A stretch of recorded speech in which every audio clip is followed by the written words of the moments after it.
Good morning. So it's been a while since I've posted a video, but thought I would get back to you all and continue this little journey.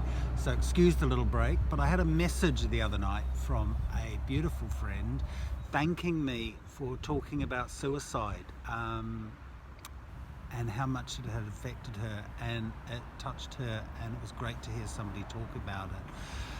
And so it's inspired me to come back online and continue this journey, and I'd like to talk about my third suicide attempt and how incredibly grateful I am that it never went through and that I'm here, and that it really is just a part of life that we don't talk about. People shy away from it and get angry when we talk about it, and it's something that is affecting so many families. It's like domestic violence, it's like sex abuse, all these things that need to come out into the open and be talked about and expressed and allowed to heal, because it's just a normal part of life. We've treated this world separately as like the mind and the body, and we're all one thing, and everything happens for a reason, and we need to understand the body, the mind, the body, the spirit as a whole entity, and stop treating it like a mechanical instrument, because it's so much more. We're so much more. Anyway, with my third suicide attempt, which was back in 2002, I slipped into another headspace for about a week before it happened. I was working, I just sort of like really fed up and just like, I've had enough and I want out. This is it now. I've had my little trial runs, and I've kept going into and out of hospital and taking these silly drugs with all their side effects, taking all these prescription drugs with all their side effects, and I was like, I'm out. And so over that week, you could only buy a certain amount of packet of paracetamol from the chemist, and I thought, okay, well, I'll just go to different chemists and build up a whole load of paracetamol.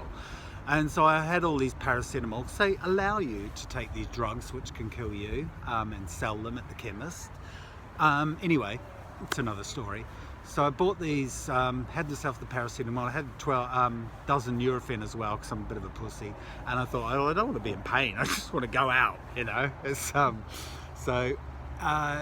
planned that I was going to do it on the Friday night, because it was a good night on TV. It was comedy, it was funny, it was Graham Norton, I think, and something else, and Ab Fab, and I was like, well, hey, this is cool. I can have a laugh, have a drink, and have a really nice farewell and enjoy my last night as a human being on this silly earth.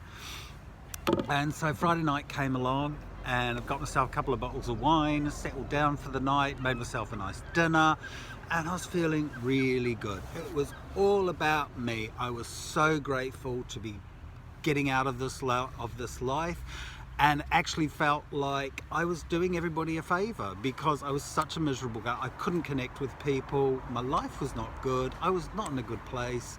And I thought it would be easier for other people if I just wasn't here and they could just get on with their life. And that's the unknowing of who we really are, and that we're all valid and we're all special and we're all important and we've all got a part to play. So, I settled down, had a nice dinner, started watching telly, having a glass of wine about 8 o'clock. And then about 10:30, it was like I took my 12 Nurofen, thought, okay, that should like put through any pain. And then over the next sort of hour until midnight, I just drank the other bottle of wine and took, I think it was 87 paracetamol. And come midnight, it was just sort of like, I was feeling pretty good, feeling pretty cool. And I was just sort of like, whoa, I've done it. Cool. I could go to bed. I could go to sleep. And I went to bed and I lay down, and I was just sort of like, oh, thank you, thank you, thank you. And good night. And went to sleep. And then about 9 o'clock, my eyes opened. I was still in the same position, and I just opened my eyes and looked at the ceiling, and I was like, what's just happened? And I thought, no, I did do that. I did do that last night. Did I do that? Did I? No? Yeah, no, I did. I'm sure I did. And I thought, but I feel absolutely fine. And it's like, okay, this is weird. So, okay, I need to go for a pee. So I went to the toilet, and I went for a pee. And as I was peeing, it was just like, all this black shit just came out of my mouth. And I was like, oh, okay, well maybe that did happen, but I actually feel okay. And then I thought, shit, I'm supposed to be at work at 10 o'clock.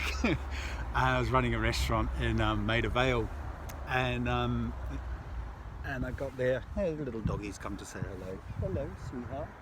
And yes, he's very cute.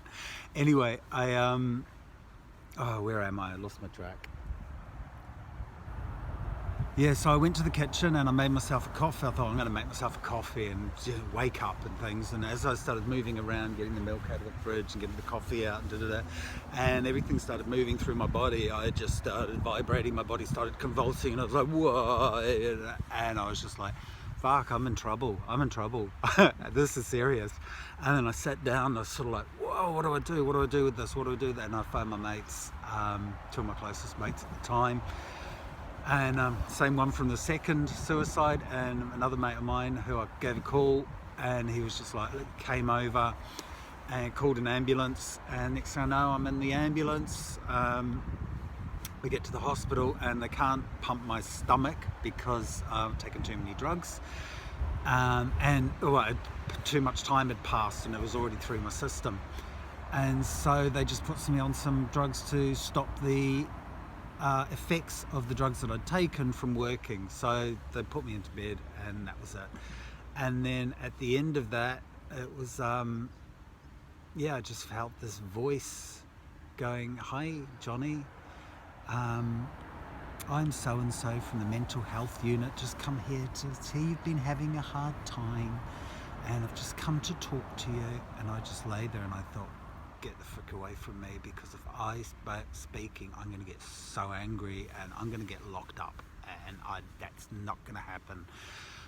And so I just pretended to be asleep, and he went away. He said, I'll come back tomorrow. And within 5 minutes I got dressed, packed my stuff, and I was out of that hospital. Booked a flight to Thailand, went and sat on the beach for 2 months, and a couple of my friends came out and stayed, spent some time with me. Spent the first month just wondering, do I want to live or die? In the second month, after a visit to a monastery, which I'll talk about some time, started deciding what I'm going to do with my life. And that's when I went down the course of natural therapy, and realizing that we are natural beings that have so much more to offer, and that this whole system that we live in just is not benefiting us, and more people are waking up to this, and we need to start talking and being real about the problems that are affecting humanity, and learning how to live our life. So I just wanted to share that with you. And if you do have any so many people have suicidal thoughts and tendencies, and they're actually normal. They need to be expressed. They need to come out, so we're not holding on to them all the time and scared for upsetting people, because this is real. This is affecting so many people. So please, please, please, if this is you or this resonates, please please comment. I'm happy to answer questions. Share this video. Let's get people learning how to live life, embracing their wounds, embracing all their issues, and realizing there's so much more to life than playing small like we have been brought up to believe. All right, lots of love, take care, and see you soon.